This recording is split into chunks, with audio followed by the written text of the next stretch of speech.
আচলতে ভগৱানকো ধন্যবাদ দিব লাগিব, কাৰণ ভগৱানে যদি মোক এই জেগাডোখৰ নিদিলেহেঁতেন বা বিদ্যালয়ৰ শিক্ষকসকলে বা টাউন কমিটিয়ে এই জেগাডোখৰ যদি নিদিলেহেঁতেন, মই আজি হয়তো সেই আশাটো মোৰ একেবাৰে আধৰুৱা হৈ পৰিলেহেঁতেন। সেইকাৰণে সকলোকে মোৰ ফালৰ পৰা ধন্যবাদ জ্ঞাপন কৰিছোঁ। নমস্কাৰ বন্ধু বান্ধৱীসকল, কি খবৰ আপোনালোকৰ? ভালনে বাৰু? বৰ্তমান মই আছোঁ এই গেটখনৰ ওচৰত, ইয়াত দেখিছেনে? গেটখনৰ ওচৰত আছোঁ বৰ্তমান, আৰু এই গেটখন সম্পূৰ্ণ হৈ গ'ল।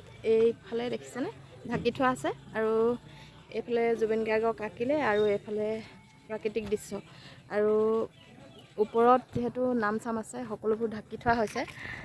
পেইণ্টিং কৰা এয়া সাগৰ।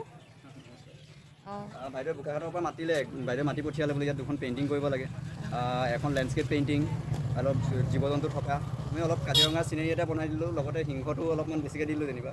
তাৰপিছত আমাৰ এইফালে মৰমৰ চবৰে আমাৰ হিয়াৰ আমঠুৰ জুবিন দা বাইদেউ দেখাব পেইণ্টিং। এইফালে দেখাই আছোঁ, এয়া দেখাইছোঁ এইফালে হা। ফ্ৰণ্ট কেমেৰা কৰিছোঁ আচলতে, কি কয় উল্টা দেখাব। বাইদেউ পিছত বেক কেমেৰা কৰি পেলাই দেখুৱাব। এইখিনি গোটেইখিনি কৰিলোঁ। এতিয়া বাইদেউ কেনেকুৱা পাইছে? ভালেই লাগিছে। ইমান দূৰৰ পৰা আহি যে মোক ইমান ধুনীয়াকৈ জুবিন গাৰ্গক মোৰ মনৰ পৰা আঁকিবলৈ মন আছিলে, মানে য'ত হ'লেও বহুত দিনৰ পৰা এনেই মনটোতে ভাবি থাকোঁ, কিন্তু সেইটো এটা সপোন পূৰণ হ'ল। আৰু এইফালে লগতে আমাৰ ধ্ৰুৱ আছে, ধ্ৰুৱ আৰু মই আমি দুজনে মিলি পেলাই কৰিছোঁ পেইণ্টিংখন। আৰু আমাৰ একেবাৰে হেড মিস্ত্ৰী একেবাৰে পিছফালে আছে, সেইফালে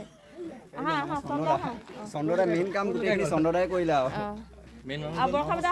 চন্দ্ৰদাই গোটেই প্ৰথমৰ পৰা সম্পূৰ্ণ কামখিনি মই কৰিলোঁ, আৰু বহুত চেষ্টা কৰিলোঁ। দিনে ৰাতিয়ে কষ্ট অলপ হ'ল বাৰু, কষ্ট কৰিলে, বহুত কষ্ট কৰিলে বাৰু কামখিনি কমপ্লিট কৰি উলিয়াই দিলোঁ।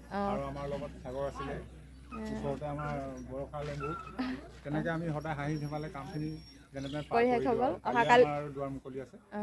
তাৰপৰা আৰু কি কয়, এইটো চন্দ্ৰৰ বহুত কষ্ট হ'ল বাৰু, আৰু তেখেতলোকৰ তিনিজনৰ নাম কেইটা মিলি গৈছে, মানে চন্দ্ৰ, ধ্ৰুৱ, আকৌ এফালে একেবাৰে আকাশৰ পৰা নামি সাগৰ, মানে এই তিনিটা নাম মিলাৰ কাৰণে আচলতে গেটখন ইমান এটা ধুনীয়া আকৰ্ষণীয় হৈ পৰিলে বুলি মই ভাবিছোঁ। নিজে মানে ভাল বুলি কৈছোঁ, আৰু নিজে আচলতে গৌৰৱ কৰিব নাপায়, তথাপিতো কৈছোঁ আৰু ভাল হৈছে নাই বাৰু? বাইদেউ আপডেটবোৰ দি থাকিব, আপোনালোকে পাই থাকিব। লগতে কেনেকুৱা হৈছে কি কথা আপোনালোকে কমেণ্টত জনাব বাইদেউ।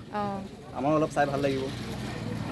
আৰু সাগৰৰ বৰ ধুনীয়া ধুনীয়া আৰ্ট কৰে, আৰু সাগৰকো আপোনালোকে যদি ক'ৰবাত এনেকৈ পেইণ্টিং বা আৰ্ট এনেকুৱাবিলাক থাকে নিমন্ত্ৰণ কৰিব পাৰিব। সাগৰ ইনষ্টাগ্ৰামত আছে সাগৰ আৰ্টিষ্ট, আৰু ইউটিউবতো একে সাগৰ আৰ্টিষ্ট বুলি চাৰ্চ কৰিলে চবতে পাই যাব।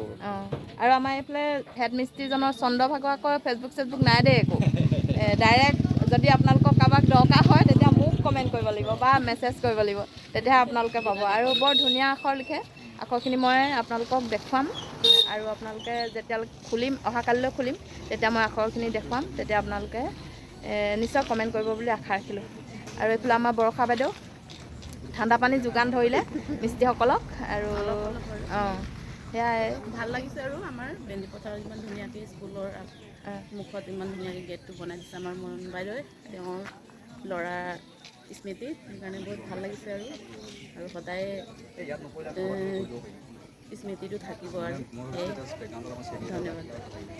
সেইটো কাৰণে মই আচলতে মোৰ মনৰ যিটো আশা আছিল, সেই আশাটো এই জেগাডোখৰ আচলতে ভগৱানকো ধন্যবাদ দিব লাগিব, কাৰণ ভগৱানে যদি মোক এই জেগাডোখৰ নিদিলেহেঁতেন বা বিদ্যালয়ৰ শিক্ষকসকলে বা টাউন কমিটিয়ে এই জেগাডোখৰ যদি নিদিলেহেঁতেন, মই আজি হয়তো সেই আশাটো মোৰ একেবাৰে আধৰুৱা হৈ পৰিলেহেঁতেন। সেইকাৰণে সকলোকে মোৰ ফালৰ পৰা ধন্যবাদ জ্ঞাপন কৰিছোঁ। আৰু